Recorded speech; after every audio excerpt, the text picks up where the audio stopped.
Coba lihat kan, mana ada mualaf pintar? Kan bodoh semua. Kebodohan mereka nampak, lihat kalau mereka boleh bertanya kan. Lihat kemarin debat itu.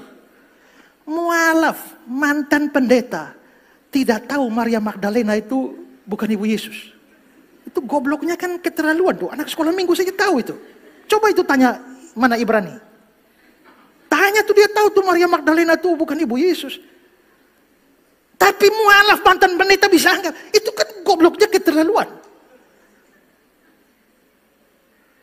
Mantan pendeta. Tinggalkan gerejanya, sekarang istrinya yang ambil alih, ganti dia jadi pendeta. Tapi tanya, Yesus tidak bangkit karena tanda Yunus. Yunus tidak mati, berarti Yesus tidak mati. Bapak ini mualaf, mantan pendeta. Saya ini peduli, saya bukan menghina, nggak ada maksud dan tujuan saya untuk menjatuhkan Islam supaya masuk Kristen, enggak usah, saudara-saudara, nggak usah masuk Kristen. Di Kristen aja banyak penipu, di Kristen saja banyak sekali yang menyakitkan hati saya. Bayangkan alat-alat di gereja saya ini yang baru saya beli, diambil anak rohani saya, si Yopi, Nobin, kerjasama, dibawa ke Yayasan Bethesda katanya. 2 hari diangkut alat-alat itu. Di Kristen sudah banyak jahat. Nggak usah masuk Kristen, karena orang-orang di Kristen aja banyak yang jahat. Mau jadi pelayan Tuhan dengan menipu gurunya ditipu. Itu di Kristen. Coba diperbaiki di Yayasan Bethesda itu. Bu Desra, kamu sebagai ketua umumnya yayasan itu. Kalau nggak bisa perbaiki, nggak usah melayani. Nggak usah sombong, nggak usah bawa-bawa nama Saifuddin Ibrahim. Biar tahu semuanya. Saya nggak suka pelayan busuk di dalam gereja. Ingat baik-baik ya Yopi ya. Kamu nggak ada bertanggung jawabnya. Dasar otak narkoba. Dasar otak narkoba. Assalamualaikum warahmatullahi wabarakatuh. Berjumpa lagi dengan kisah HMC ya. Kisah-kisah yang menginspirasi dan menguatkan iman. Pendeta Ezra Soru baru-baru ini viral karena mengatakan para mualaf itu bodoh-bodoh. Artinya orang yang memilih keyakinan Islam itu adalah orang bodoh. Bisa kalian bayangkan betapa merendahkan, betapa menghinanya pendeta Ezra Soru. Bagi umat muslim, orang yang memilih mualaf, orang yang masuk ke dalam agama Islam adalah orang-orang yang pintar, yang memilih menyembah kepada Tuhan yang benar, orang-orang yang mendapatkan hidayah, orang-orang yang terpilih. Tetapi menurut Ezra Soru, orang yang memilih Islam adalah orang bodoh. Secara tidak langsung, pendeta Ezra Soru ingin mengatakan, umat muslim ini umat bodoh, orang-orang bodoh. Luar biasa ya teman-teman, mengatakan bahwa mualaf bodoh. Orang yang milih Islam bodoh. Kalau begitu, yang pintar yang mana? Yang memilih agama Kristen yang pintar. Mohon maaf sekali teman-teman. Selama ini kita diperlihatkan, kita disuguhkan bagaimana kesaksian-kesaksian orang yang murtad, yang masuk agama Kristen. Yang kita lihat apa? Kesaksian bertemu sosok goib. Kesaksian nangis karena mendengarkan lagu rohani. Yang jadi pertanyaan, apakah benar itu Tuhan? Apakah itu sesuai dengan akalmu? Apalagi yang kita bahas tentang bodoh. Bodoh lawannya pintar. Orang yang memilih agama karena perasaan, kebawa perasaan, bertemu sosok supranatural. Apakah itu orang pintar? Coba saya tanya. Orang yang memilih keyakinan hanya berdasarkan perasaan. Nggak gunakan akal, perasaan. Terus yang kedua, memilih satu keyakinan karena ketemu sosok goib. Yang notabene kita tahu, yang namanya goib-goib ini, itu bisa jadi dari setan. Belum lagi kesaksiannya tuh sambil tidur. Saat tidur, mimpi ketemu. Di dalam mimpi, jangankan ketemu Tuhan, ketemu aliennya bisa. Ketemu alien, teman-teman. Saya di mimpi kadang-kadang bisa. Lagi ada alien nyerang bumi, menyelamatkan diri. Di dalam mimpi, apa aja bisa terjadi. Silakan dicek. Betul tidak? Yang seperti itu pintar. Mohon maaf. Terus kita lihat, orang-orang yang sudah di dalam keyakinan Kristen. Bagaimana? Sampai detik ini, mohon maaf. Sekali lagi saya ucapkan mohon maaf. Yang saya lihat, masih bingung. Masih bingung, teman-teman. Dan saya ngomong bukan tanpa alasan. Kita suguhkan bukti. Bukan seperti Esra Soru, asal bacot. Kita akan buktikan, orang yang di dalam Kristen saja, orang yang mengaku apologet Kristen, mengaku orang-orang pintar, S2 teologi, S3 teologi, pendeta, dan sebagainya. Sampai detik ini masih bingung. Masih bingung. Sudah 2000 tahun, teman-teman. Mereka masih bingung. Dan yang seperti ini, kamu tawarkan kepada kami. Mohon maaf, bereskan dulu. Bereskan dulu. Dan saya yakin kalau menonton video ini, Esra Soru masih tidak sadar, masih tidak malu, artinya perlu pendeta Esra Soru mendatangi rumah sakit. Silakan dicek. Jangan-jangan ada masalah di otaknya. Jangan-jangan. Jadi setelah dia nonton ini, kalau masih berani ngomong, orang-orang mualaf itu bodoh, Anda perlu periksa ke dokter. Dan nggak apa-apa, kita biayai. Kalau memang yang jadi kendala itu, karena biaya nggak ada, nggak apa-apa, kita biayai Anda ngecek ke rumah sakit. Jangan-jangan ada masalah di otak Anda. Jangan-jangan, kan begitu. Dan kita akan lihat bagaimana mereka sampai detik ini masih ribut. Yang ribut tuh bukan kelas-kelas kroco, bukan kelas-kelas jemaat. Kelas-kelas yang mengaku S2 teologi, ngaku pendeta, ngaku dosen, ngaku pengajar, dan sebagainya. Contohnya Erben. Ya. Erben itu kan selalu mengatakan dia S2 teologi, dia pengajar. Terus ada Justin Edo, pendeta. Mengakunya pendeta. Sama malikilnya nggak beres-beres mereka. Satu malikil itu membuat bingung banyak sekali pengajar-pengajar Trinitas. Dan sampai detik ini terbukti argumen malikil tak bisa dipatahkan oleh mereka. Malah argumen mereka yang dipatahkan. Ngaco! Memalukan. Mari kita saksikan mereka baku hantam. Iya, saya kan itu mengkanter. Saya kan mengkanter Allah punya pikiran. Iya. Makanya saya sebut Allah itu bahas. tidak punya pikiran. Allah itu pikiran itu sendiri. Itu Ya, loh maksud sekarang saya. kamu tanggung jawab Allah, ya. Allah. Udahlah, kalian adalah- bicara dulu. Kalau saya dikasih waktu baru saya ngomong ya. Saya monitor Ya, dulu. sekarang kamu menjelaskan Allah itu pikiran itu sendiri. Allah itu pikiran itu. Karena dalam KBBI pikiran itu hasil dari berpikir.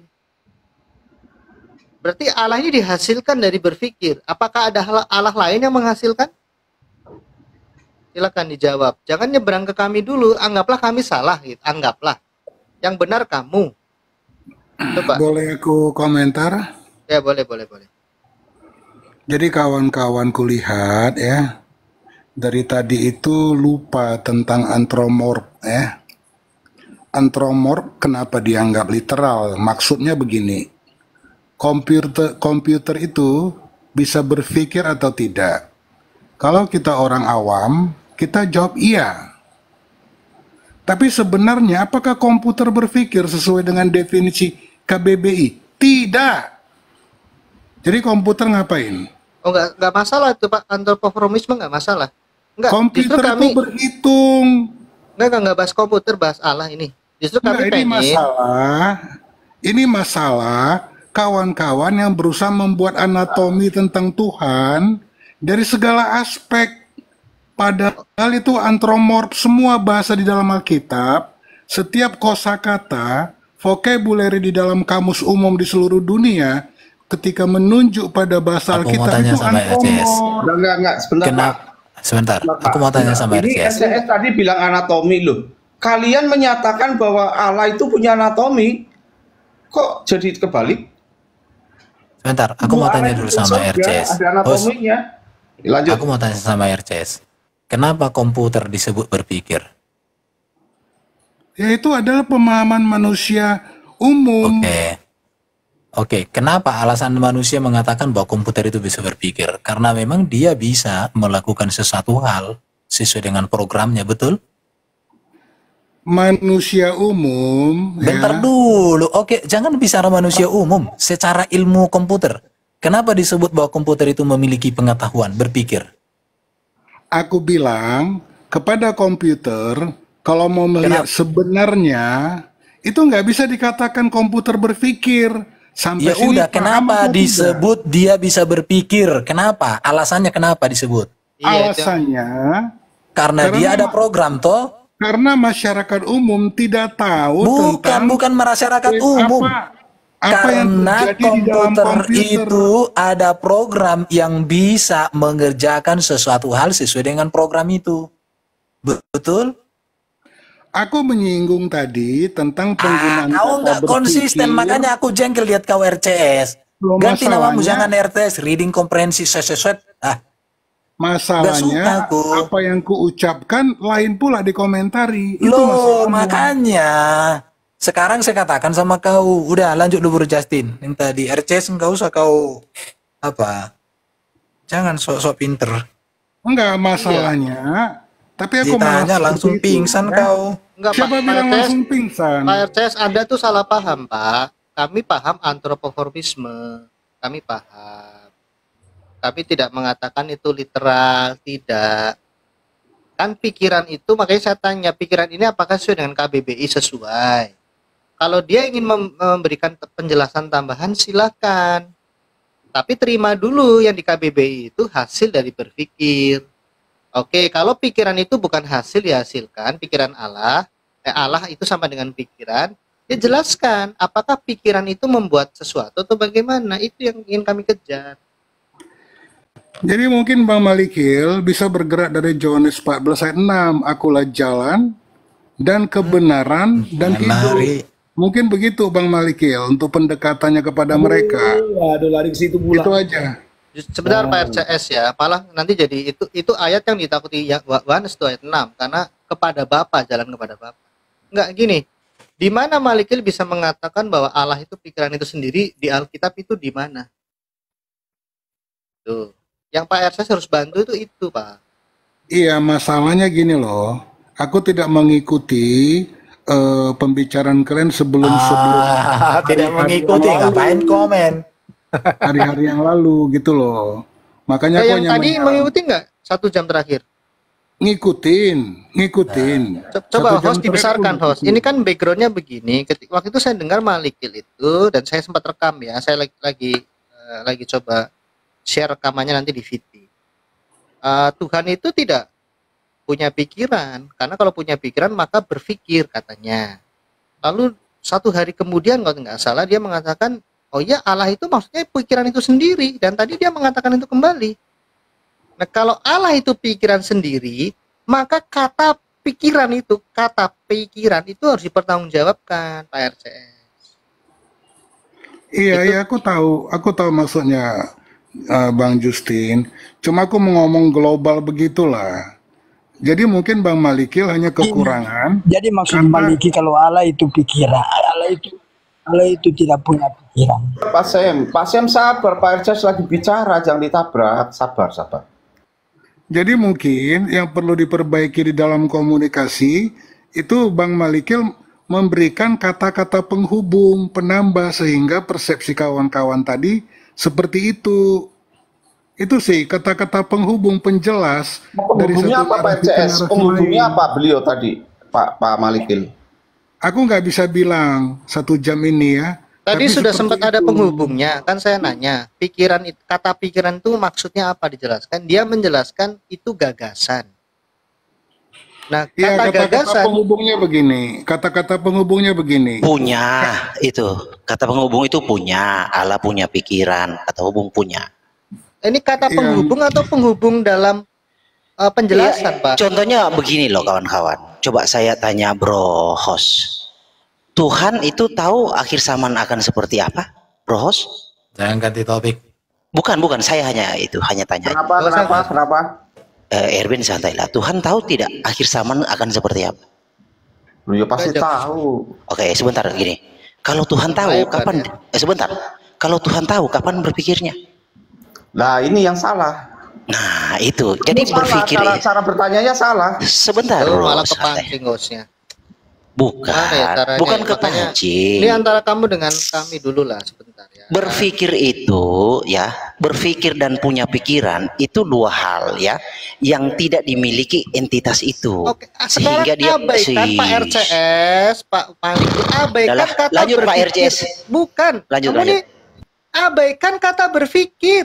Kamu jelaskan pikiran itu apa? Itu loh, susah amat sih. Pikiran itu adalah keberadaan Allah itu sendiri. Itu, Ya, itu roh makna itu. kata dari itu bukan aduh, jangan diarahkan ke objek lain. Loh, Secara definisi kata apa? Begini Bang, jadi begini Bang Justin. Jadi pikiran Malik itu pikiran Allah juga. Jadi karena Allah itu gitu, pikiran. Aduh, Itu pemahaman Malik seperti itu. sabarlah. Kita kasih kesempatan Malikil, Pak Sep. Iya. Anda kan bukan Malikil, Pak. iya, Pak Zim Pikiran itu mau apa? jadi JO, Pak Zim. Jadi Pikiran gini itu bro apa? ya, Kau bilang Allah itu pikiran. Kau bilang kan Allah itu pikiran. Berarti pikiran yang ada di kau itu Allah juga. Gitu. Jadi pikiran kau itu Allah juga. Karena kau bilang Allah itu pikiran. Allah Enggak, jangan dulu ke situ lah. Gimana sih ini? Kita beri kesempatan dia mendefinisikan dulu, ya ampun. Maliki lanjut. Udah Oke. saya turunkan. Jadi saya kasih contoh ya, logos dan logoi, logos dan legei atau lego. Logos itu kata benda sebagai subjek, legei itu kata kerja. Oke, jadi Tuhan itu adalah subjek itu, bekerja itu adalah reaksinya, tindakan dia.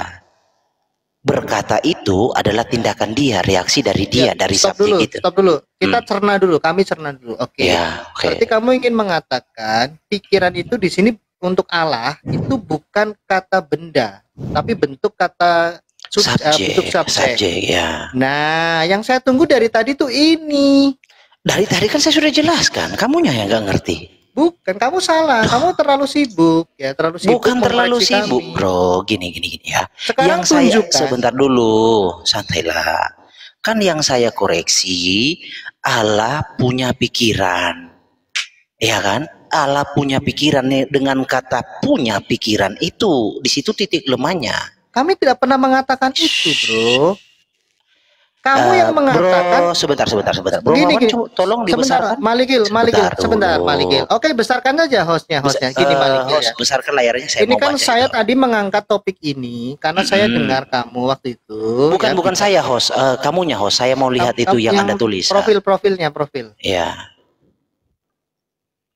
Biar kita lihat lawan katanya, kan lawan kata dari ya, bukan lawan kata yang di Ya saya itu diperbesar gambarmu supaya kelihatan topiknya.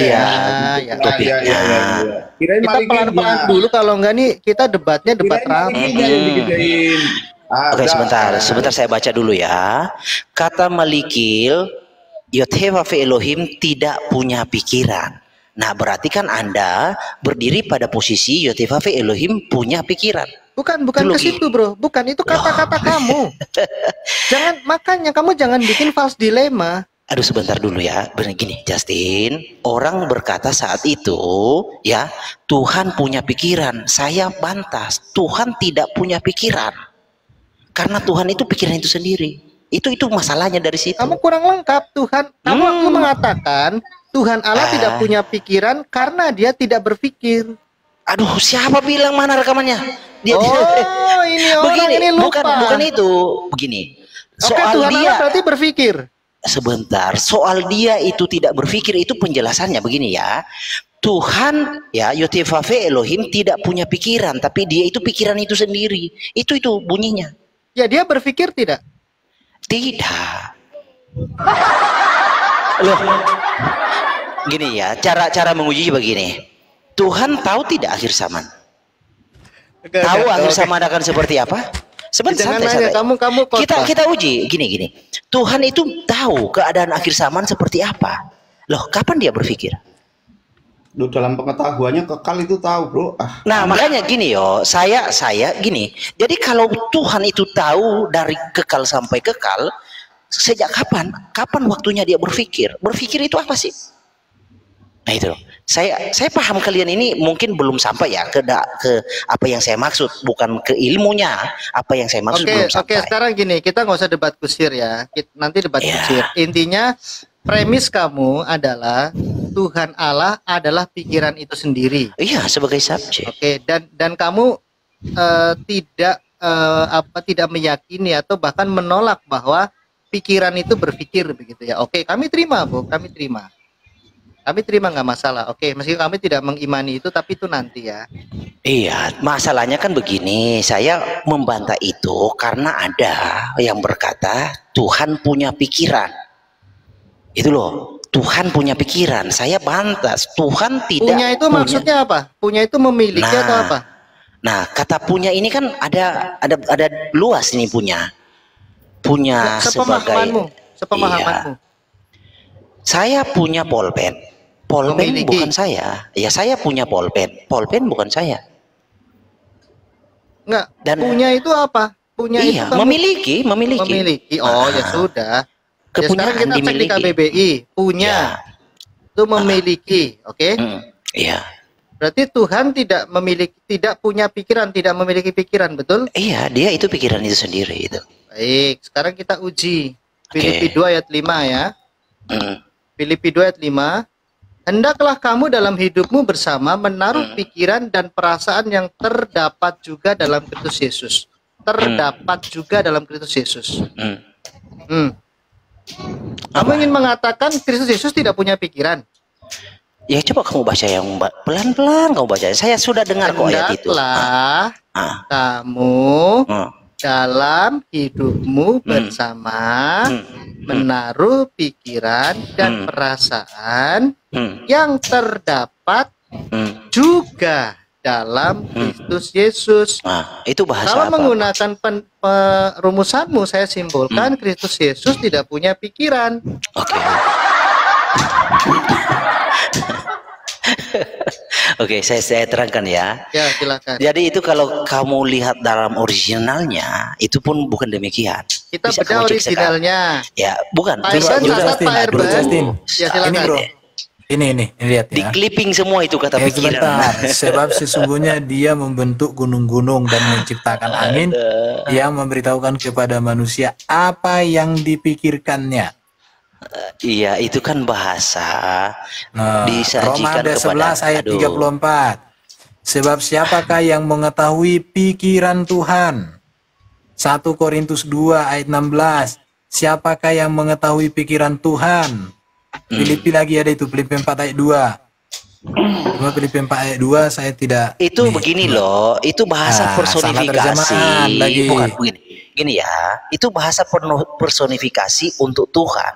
Bukan berarti Tuhan punya. Sebentar dulu, ini saya yang terangkan. Mengilhamkan Roh Kudus langsung loh. Kamu menyempitkan ya. Kacau. Tadi masalah bahasa, sekarang personifikasi. Begini, Erben. Coba yang betul yang mana? Masalah personifikasi atau masalah salah terjemahan? Gini. Saya nggak masalah. Saya mengiyakan kalian, tapi kalian itu mau nggak diuji? Loh. Saya nggak masalah soal itu. Dari dulu saya diuji. Selevel Bambang Nursena, katanya lebih dari Bambang Nursena, katanya lebih dari Bapak Gereja. Ya, oh jadi kamu ini coba.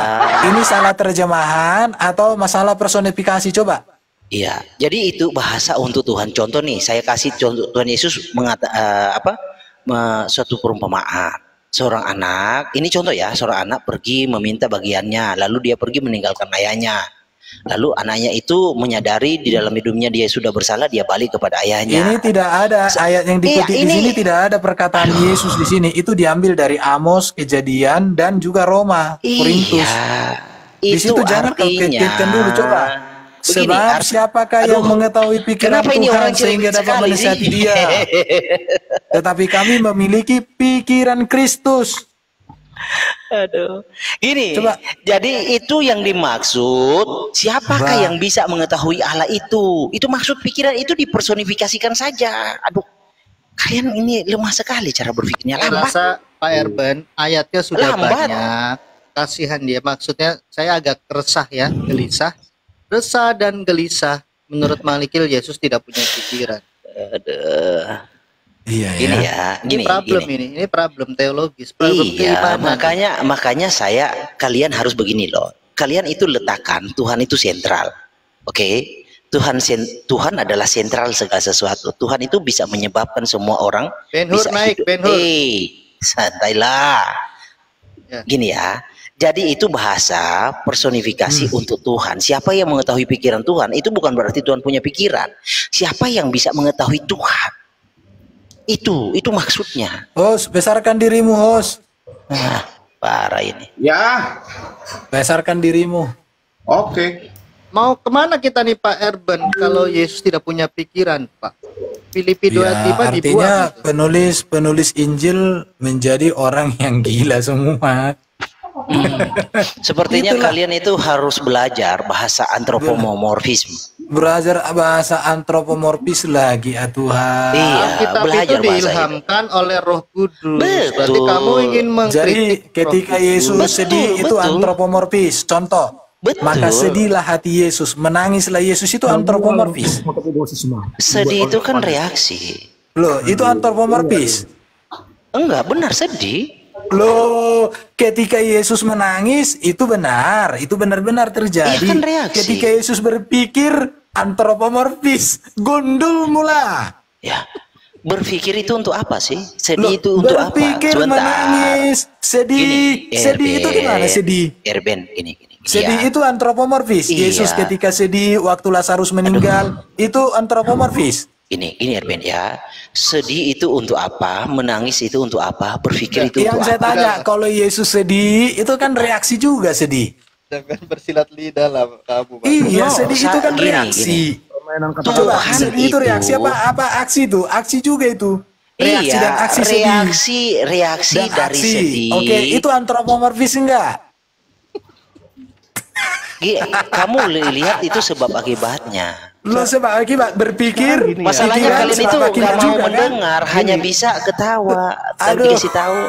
Saat Tuhan Yesus Pikir itu mengajar sebab itu akibat. pakai pikiran nggak Tapi ya? antropomorfis. Saat Tuhan Sedih mengajar itu pakai sebab pikiran akibat, bukan antropomorfis. Gundulmu Bukan. suka-sukamu. Antropomorfisme. Jangan salah sebut. Antropomorfisme. Bukan Kalau berpikir antropomorfisme. Dia pakai pikiran nggak? Antropomorfisme. Nah, itu. kamu aja tadi salah, nggak saya koreksi kok. Nah, Ini mana salahnya? kamu tadi salah menyebutkan itu. Tapi kami Saya nggak sebut apa? bermain-main. Nggak usah menghibur diri dengan mengoreksi salah bicara. Kamu pertanggungjawabkan dulu Filipi 2:5 dan ayat yang lain. Kamu mengatakan Yesus tidak punya pikiran. Itu pertanggungjawabkan. Jangan Iya, lari. Yesus tidak Jangan punya pengecut. pikiran. Iya, Korbanmu sudah apa banyak, pikirannya? bro. Apa itu pikirannya coba? Iya, Lu jangan berarti nanya, itu Tuhan Yesus deritamu. mengajar Lah itu makanya itu kan pakai pikiran personifikasi saja. Aduh, gimana sih kalian nggak ngerti? Loh, dong. Bro Malikil. Ya, coba Bro yang Malikil. lain lah. Coba Tuhan Yesus coba mengajar minta itu ini. pakai apa? Mengajar? Iya, Tuhan Yesus mengajar pakai apa? Maksudnya mengajar pakai pikiran, maksudmu begitu? Maksudmu begitu? Terus ngajarnya pakai apa? Dia mengajar, dia mengajar. Karena dia adalah guru, kenapa? kalau Iya. belajar Udah, pakai Bro pikiran Dasin. nggak? Lanjut Bro Dasin. Kalau oke, itu mengajar. Kalau belajar, Belajar, orang belajar itu kan berpikir dia belajar. Itu kan ada tulisannya tuh Christian Teaching and Learning tuh. Coba. sebentar Pak, sebentar. Ini kalau mengajar pakai pikiran tidak. Atau gini aja deh, kalau Tuhan itu punya pikiran, ya kan kalian tidak mau Tuhan itu adalah pikiran. Kalian mau Tuhan punya pikiran. Nah, pikiran Filipi Tuhan itu 2:5 yang dimiliki juga dalam Yesus. Kamu mengatakan Yesus tidak punya pikiran, itu sudah tidak alkitabiah. iya betul tekstualnya tertulis, tapi you mengerti nggak di situ dibahasakan apa? Personifikasi atau apa?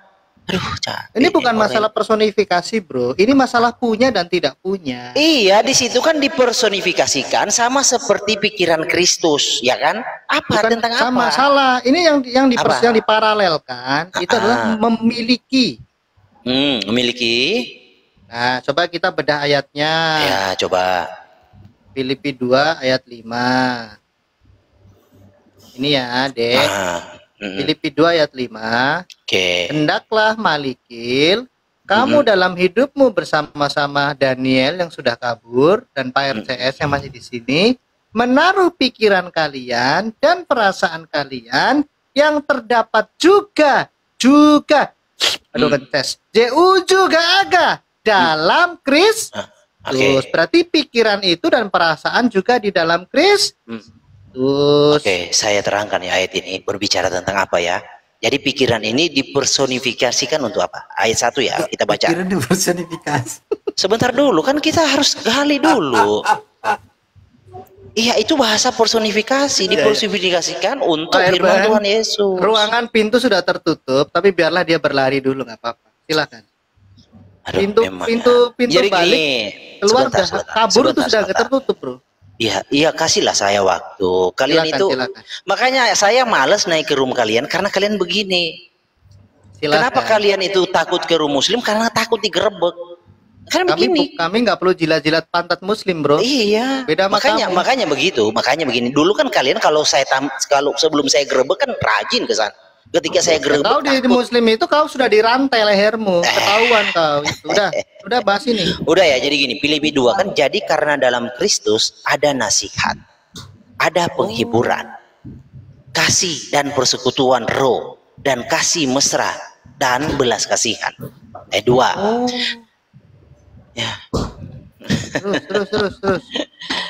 Karena itu sempurnakanlah sukacitaku dengan ini. Hendaklah kamu sehati sepikir, dalam satu kasih, satu jiwa, satu tujuan, dan tidak mencari kepentingan sendiri atau puji-pujian yang sia-sia. Sebaliknya, hendaklah dengan rendah hati yang seorang menganggap yang lain lebih utama daripada dirinya sendiri. Dan janganlah tiap-tiap orang hanya memperhatikan kepentingannya sendiri, tetapi kepentingan orang lain juga. Hendaklah kamu dalam hidupmu bersama menaruh pikiran dan perasaan yang terdapat juga dalam kasih Kristus Yesus. Apa? Pikiran dipersonifikasikan untuk apa? Untuk teladan Kristus. Baca ayat 1. Apa? Apa mau kabur kemana? Pikiran itu dipersonifikasikan teladan yang ditinggalkan oleh Kristus. Baca dari ayat 1 tadi kan sudah baca. Apa? Teladan yang ditinggalkan Kristus itu yang dipersonifikasikan pikiran Kristus yang ada, teladan yang juga ada. Lambat kalian berpikir. Tafsir. Ini tafsir. Ya nggak, kami terima tafsirmu, bro. Kami terima tafsirmu, ya. Kami terima tafsirmu, kami nggak iman. Lo nafsir boleh, lo setan juga boleh tafsir. Nggak masalah. Terima kasih, kami hargai. Tetapi ayatnya berbicara, hendaklah kamu Malikil dalam hidupmu bersama Daniel yang sudah kabur dan nguping di bawah, menaruh pikiran dan perasaan yang terdapat juga di dalam Kristus. Berarti pikiran dan perasaan kamu Malikil itu bukan personifikasi. Masa perasaan dan pikiran itu personifikasi? Ini kan nyata pikiranmu Malikil. Kalau mau dipotong kalimatnya, Bro Justin, pikiran dan perasaanmu harus seperti pikiran dan perasaan Yesus. Gini makanya dijelaskan ayat 6. Jadi kalian itu sebentar dulu lah, itu kurang. Coba RCS bacanya mana yang tepat? Gini ya, pikiran dan perasaan kita harus sama seperti pikiran dan perasaan Yesus. Coba lanjut ayatnya, Bro Justin. Iya, itu teladan. Ayat berikut. Jadi gini, analisa teksnya ya. Coba Bro Justin tunjukkan. Saya ajarkan dulu si Malikil membaca yang tadi. Coba Filipi tadi itu. Coba ya. Lihat. Hendaklah itu diawali dengan bentar. Jadi itu kelanjutannya itu nanti dia berikut. Hendaklah kamu dalam hidupmu bersama menaruh pikiran dan perasaan yang terdapat juga dalam Kristus Yesus, yang walaupun dalam rupa Allah tidak menganggap kesetaraan dengan Allah sebagai milik harus dipertahankan. Dengarkan dulu. Jadi ayat 5, ayat 6 coba sampai ayat 7 itu satu kalimat panjang. Sampai ya, kayak Dengarin. ngajarin anak SD. Ayat 5, 6, 7 itu satu kalimat panjang. Coba lihat di situ, tidak ada titiknya. Iya, Semua itu iya. satu kalimat panjang. Oke, Jadi gini ya. jadi jangan kau arahkan ke atas. Itu arahnya itu ayat Iya, 5 itu iya, arahnya iya. ke 6. Iya, Karena iya. apa Begini. Jadi nih? kalau kau baca itu artinya di situ bahwa Iya, kita sebagai orang percaya harus memiliki perasaan dan pikiran seperti Yesus punya. Apa yang Iya. menjadi pikiran Yesus? Apa yang menjadi perasaan Yesus? Itu dia. Yesus Iya, merendahkan itu diri tuh. menjadi hamba. Dan Kita pun harus dalam- merendahkan diri sebagai hamba. Itu Nah, maksudnya. itu namanya teladan, Pak Herman, deh. iya teladan dan dalam keadaan sebagai apa? Teladan dalam keadaan sebagai apa? Aduh, Sebagai lari manusia. pula sebagai manusia. Ada aja kalian berlindung. Bukan Ada sebagai- aja ya kalian berlindung. Ada saja kalian berlindung. Bukan sebagai pikiran kan? Keadaan sebagai manusia. Erben, gini. Gini, Keadaan kenapa? sebagai manusia bukan Ya, dalam keadaan gantian, sebagai pikiran. Gantian, Bro, gantian lah. Bro Justin. Ya. Bro Gantian, Justin, sebentar, Lukas, Bintang. Lukas Sebentar. 2:40. Lukas Aduh, 2:40. jangan Coba. dulu, sebentar bro. Lukas Gini ya. 2:40. Ya, Gini. kita kasih kesempatan. Sebentar Itu dulu, tuh, kasihlah Bro saya Justin. kesempatan kawan. Sabar Malikil. Saya kalau dinaikin hanya untuk dengar kalian ngoceh, saya turun Lukas aja, males bro. 2:40. Serius. Lari. Bukan lari, saya males, saya nggak diizinkan Sabar bicara kok. Malikil, kan ini banyak orang. Udah, Pak RC saya duluan ya, males saya. Oh. Lari sudah dia, lari. Makanya kasih saya bicara dong. Lukas berapa tadi? Sebentar dulu lah. Ini Saya- Malikil saya ini nggak bukan akan saya yang lari. minta, ini bintang. Kasih Iya, yang bicara. saya kan sudah izin ke bintang Lukas sebentar 2:40. dulu. Ya, betul Ya udah, itu udah 15 detik bintang, 15 detik. detik. Apa yang mau ini? Anak itu Bentar, bertambah Iya, besar dan bacain aja menjadi itu, kuat, dibacain. penuh hikmat dan kasih karunia Allah ada padanya. Hikmat itu kan pikiran. Iya. Ya udah silakan Malikil, kamu Oke. mau ngomong apa? Silakan, itu penuh Jadi hikmat gini, itu. iya. Jadi di ayat 5 itu kan ayat 4 dan 6 itu sudah menjawab. Hancur gerak. Oke. Dan janganlah tiap-tiap orang hanya memperhatikan kepentingannya sendiri, tetapi kepentingan orang lain juga. Lalu diumpamakan dalam Kristus Yesus yang juga ada. Nah, ini kan berbicara teladan yang ditinggalkan oleh Kristus. Makanya ayat 6 menegaskan, yang walaupun dalam rupa Allah tidak menganggap, ini teladan, sekalipun Yesus Kristus adalah Allah itu sendiri, dia tidak pernah menyatakan dirinya sebagai otoritas yang seperti Allah bertindak dalam otoritas penuhnya. Itu. Jadi yang sedang dipersonifikasikan di sini adalah teladan Kristus. Itu. Capek saya ngajarin kalian kayak ngajarin Ya, anak kalau SD. capek istirahat ya. Itu Ya, kamu dengerin ya. Berarti Oh bukan, saya pengen diskusi dengan Ben Hur dulu sebentar, kalau boleh. Ada Ben Hur, belum mumpung ada. selesai ini. Oh Belum ya selesai, silakan. belum selesai. Berarti Yesus punya pikiran tidak? Kok ditanya lagi pikiran? Tidak. Tuhan Yesus itulah pikiran itu. Aduh. Aduh, kacau. Oke. Lukas 2 ayat 40 udah dijelaskan di situ. Anak Boleh itu aku bertambah jawab? besar menjadi kuat Ya, penuh silakan Pak hikmat. RCS, silakan. Tadi Kalau pertanyaan Yesus, Justin, sebentar, kalau Yesus pikiran itu sendiri, kalau dalam arti bahwa Yesus sang firman yang adalah hikmat Allah, ya betul. Itu betul. Ya. Itu silakan. Bahwa Yesus adalah firman yang jadi manusia, berarti memang Yesus adalah pikiran Allah. Sang hikmat itu tuh pikiran itu sendiri tuh. Benar. Nah gitu. Berbeda. Tampar mereka. Wawan. Pertanyaannya tadi, apakah Yesus punya pikiran enggak? Kamu berbeda cara berpikirnya.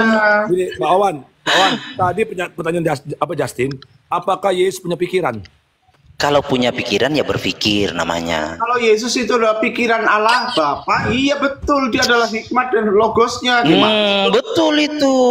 Ini si Pak Bagus ini. Kamu sudah ini itu tunggal kalau begitu. Sabar itu RCS mau bicara tuh RCS. Ya silakan Pak RJS. iya, apakah Yesus punya pikiran? Jadi kalau menggunakan sudut pandang manusia, ya Yesus punya pikiran. Tetapi, apakah pemahaman manusia sesuai KBBI itu bisa kita terapkan kepada Tuhan yang dimensi roh? Ilustrasi tadi sudah jelas. Silakan Bang Justin, komputer berpikir atau tidak? Silakan. Jadi Yesus Ya, waktu di Saya dunia ini batasi roh ya, dia tidak ke gitu. komputer ya, saya batasi ya. Kita bicara Sebentar. tentang Tuhan saja. Yesus waktu di dunia ini RCS, dia begitu wujud roh RCS atau juga wujud bisa itu. manusia yang ada dagingnya? Gak nyambung itu Irvin. Aduh Irvin ini. Sebentar. Jawab dulu RCS. Iya nggak Waktu nyambung. Yesus Coba di yang dunia nyambung ini, lah. enggak. Waktu Yesus di dunia ini, dia roh atau daging manusia juga? Itu kamu cerna kata Bro Hos. Bro Hos kan berkata Yesus itu pikiran Bapa. Tuh Bro Hos, benar? makanya ada kecerdasan buatan, artinya punya kecerdasan. Iya. Komputer itu bisa belajar. Komputer itu juga bisa mengajar. Kenapa dalam sih batasan. kawan-kawan ini takut kalau kita Sebentar, on the Malikil track? sabar, saya lagi tanggapin RCS. Oh, silakan. Nah, Iya, jadi ya mengkalkulasi, makanya komputer kan kalkulasi ya. Saya nggak bermasalah masalah itu, Pak. Saya tahu pembatasan pikiran Allah dengan pikiran manusia. Sekali lagi Pak RCS, Anda salah paham. Kami tidak terus literal menyamakan Allah dengan manusia, tidak. Makanya ada batasan yang disebut pewahyuan. Oke, nah, tapi kan kita bicara Yesus yang tadi diparalelkan dengan kita, bahkan diparalelkan dengan Adam, Roma 5 ya, ayat 12 dan seterusnya. Jadi konteksnya ke situ. Kalau gini, Nah, kalau sangkut pautnya dengan komputer, komputer itu tidak punya pikiran. Dia terprogram. sudah, itu kata Bro Hosnya, Tuhan Yesus itu pikiran, udah selesai. Komputer Gimana itu sih? diprogram. Oke, siapa Gini yang loh Pak memprogram? Bagus, Manusia. hostnya berkata Tuhan Yesus itu pikiran, sudah selesai. Herdi, tadi Dalam arti Yesus adalah sang firman itu. Apakah komputer itu punya pikiran? Pikiran itu toh, Pak Wawan, pikiran itu toh, benar toh? Yesus adalah sang firman yang menjadi manusia, sudah. Iya, yang pikiran itu toh. Kamu mengakui, berarti kamu sudah Tritunggal, sudahlah. Ya, jadi Tuhan Yesus adalah pikiran itu toh, benar toh? dalam keilahiannya. Nah, Ya, tapi pikiran, Yesus tapi pikiran yang aduh makanya sudah lah host- kalian melawan host nanti di kick host kalian ini. Nah, gini, Banyak yang ngomong sih, jadi bukan Pak Wawan tadi Sebentar, tidak memahami Justin, silakan bicara. pertanyaan dari Justin. Tadi Pak Justin Silakan, bertanya. Pak Faid. nggak apa-apa, silakan Pak Bagus, silakan. Enggak, Tadi maksudnya Pak hostnya netral Justin- aja. Iya, tadi Pak Ya, oke, Justin saya bertanya netral, kepada oke. Herdi, ya, Jangan masuk apakah Yesus punya pikiran? Itu loh pertanyaannya tuh. Oke, apakah Yesus punya pikiran? Itu loh. Jawab Herdi. Kan sudah dibilang Yesus Kristus tidak punya pikiran, dia itu pikiran itu sendiri. Oke. Itu sudah dijelaskan oleh hostnya, Yesus itu adalah pikiran itu sendiri. Kenapa melawan sih? Jadi bagi Herdi, Yesus itu tidak punya pikiran. Oke, lanjut Pak Justin. Iya, tidak punya pikiran dan dia Baik, itu adalah pikiran ya, itu sendiri. ya, kita melangkah maju, oke, Aduh, ya. parah ini.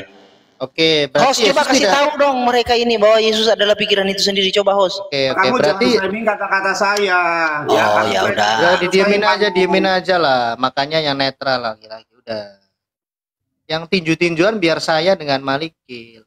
Oke, silakan. Ya, hostnya ini aja, share aja. Nah, yang masuk ring tinju biar saya dulu sama yang lain nih Pak Faid dan lainnya Pak. Jadi Jangan kamu begini, menganggap hostnya nggak punya kualitas begitu, nggak boleh. bukan begitu ya, bukan. Maksudnya biar netral adil. Nanti kamu framing lagi, oh hostnya nggak adil, masuk substansi, ikut debat. Nah, Saya nggak pernah nge-framing hostnya. Siapa yang nge-framing hostnya? ya dayang-dayangmu itulah. Gak ada. Ya udah, oke. Sekarang kita maju lagi Pak Faith in Christ dan Pak Erben dan yang lain, kita maju lagi ya supaya kaya akan informasi. Nah, jika Yesus memang pikiran itu sendiri, apakah artinya karena pikiran itu kan berhubungan dengan kecerdasan? Oke lah, tidak ada ayat yang mengatakan Yesus cerdas. Yesus mengajar, betul Malikil? Bagaimana pikiran itu mengajar? Gimana? Oke.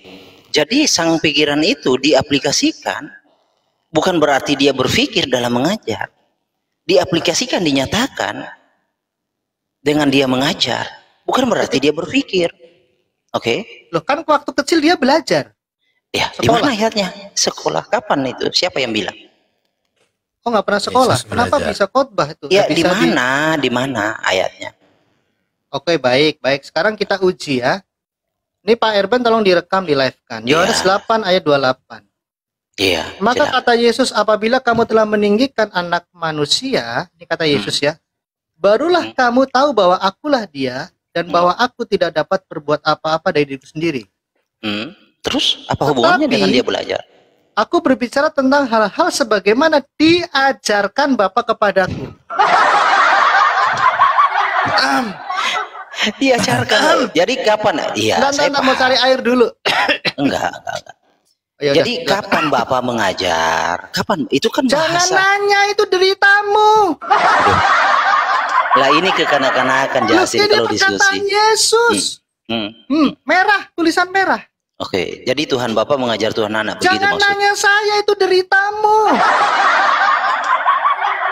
Parah ya. Oke.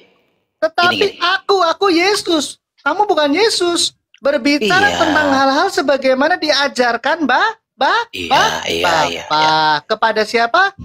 Kepada Iya, Yesus. Iya. Kapan Bapak Atau hapus mengajar? saja ayat ini.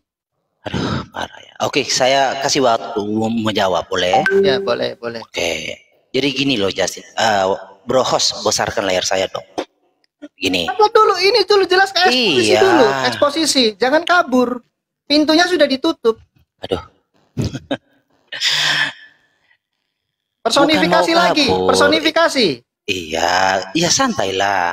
Ya udah, oke, silakan. Iya. Ini kasusnya kan kita berbicara Tuhan Yesus hadir di bumi. Kalau saya minta, sebentar dulu lah, jangan dipotong. Ya.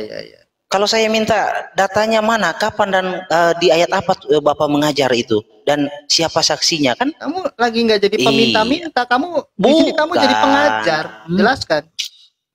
Gini ya, yang dimaksud sebagaimana diajarkan Bapak kepadaku itu adalah tentang perjanjian lama. Apa yang ditekan di dalam perjanjian lama itu yang direalisasikan. Jadi kan tidak ada gini sebentar dulu. Tidak ada kesaksian Alkitab. Anakku kamu harus begini. Anakku kau harus begini, nggak ada. Itu bahasa personifikasi saja. Jadi gini ya, Semua kamu personifikasi dulu. jadi gini, coba besarkan layar saya, coba. Ntar Saya dulu, minta ini diselesaikan hostnya, dulu. Tetapi aku berbicara tentang hal-hal sebagaimana diajarkan Bapak kepadaku. Iya. Berarti Kalau Bapak ditanya, mengajari, Yesus, berarti jadi Bapak itu personifikasi bro. Jadi Iya, jadi Yesus kapan? itu nggak ngomong betulnya, itu Iya, dia kalau itu personifikasi. begini loh Pura-pura kawan-kawan. itu, pura-pura kiasan itu. Iya, kalau itu dipahami literal, kapan Bapak mengajar? Bisa dibuktikan? Kau tanya Yesus dong. Nah makanya. Ini Rasul Yohanes menjelaskan, Yohanes saja nggak mengatakan personifikasi. Ini orang-orang ini ngerti nggak? Jadi gini ya, di dalam Yohanes juga sendiri ditulis, bagaimanakah orang ini mempunyai pengetahuan demikian tanpa belajar. Jadi bahasa diajarkan itu bukan bahasa diajarkan belajar secara literal. Tidak ada kan ayat Bapak mengajari Yesus langsung, nggak ada itu. Ini Yesus yang ngomong. Iya, Yang itu bahasa sebagaimana personifikasi, figuratif. Ngerti nggak? Ini literal loh, sebagaimana diajarkan Bapak kepadaku. Aduh, parah kalau sudah seperti itu. Kok Ini parah? masalahnya itu karena tidak mau mendengar. Oke. Gini loh kawan-kawan, kalau silakan. memang saya paham. Saya coba ikuti irama kalian. Bisa nggak kalian buktikan kepada saya bahwa Bapak mengajar Yesus langsung? Kamu Sesuai di sini dengan kan, iya, kamu kan sesuai Bapak dengan Gereja Wanes. bukan loh bro. Kalau itu kalian pahami secara literal, kapan Bapak mengajar Yesus? Ada nggak ya? Loh, ini lihat Iya, ini ya. kapan? Apa saja yang diajarkan Aku coba? tidak berbuat apa-apa dari diriku sendiri. Berarti perbuatan Yesus selama di dunia itu tidak terlepas dari apa, tetapi aku berbicara. Ini personifikasi juga. Maksudmu Yesus tuh apa? Tidak berbicara. Jadi begini ya. Nah, Itu kan ini makna berbicara personifikasi metafor. bukan?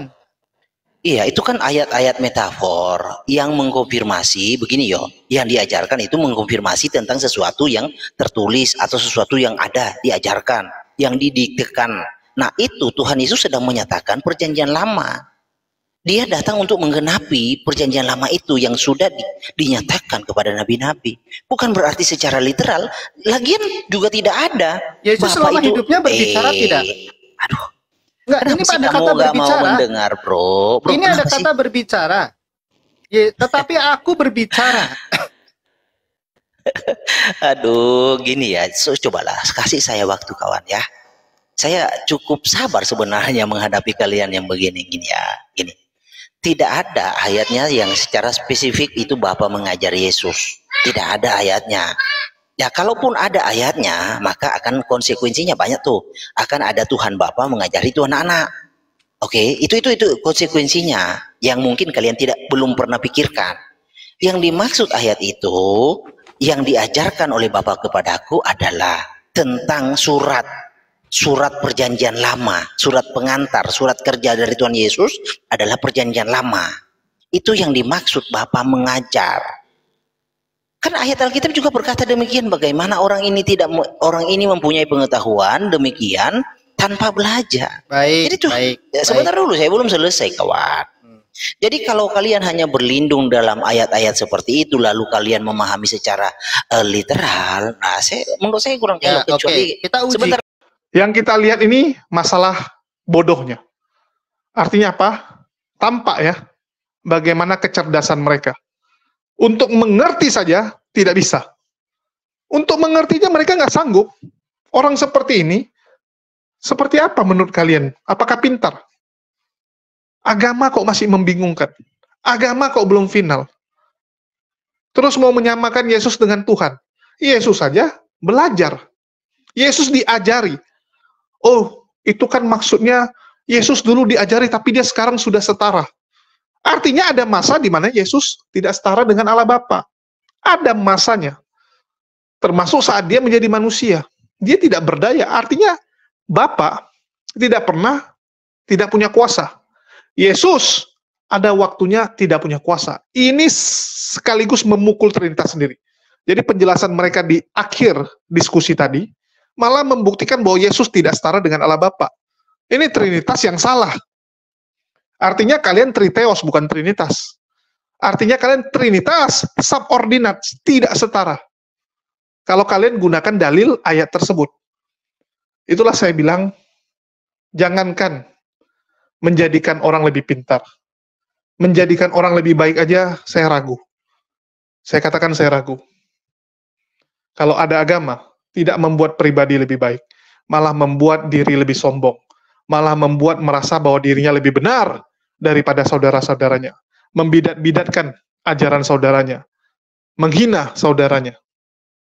Saya nggak tahu apa itu agama yang benar. Kalian renungkan saja. Kalian yang renungkan, teman-teman. Di sini saya cuma menampilkan apa yang terjadi dan kalian yang nilai sendiri. Karena menurut saya orang mualaf itu orang cerdas. Mereka terbebas dari doktrin saling baku hantam seperti ini.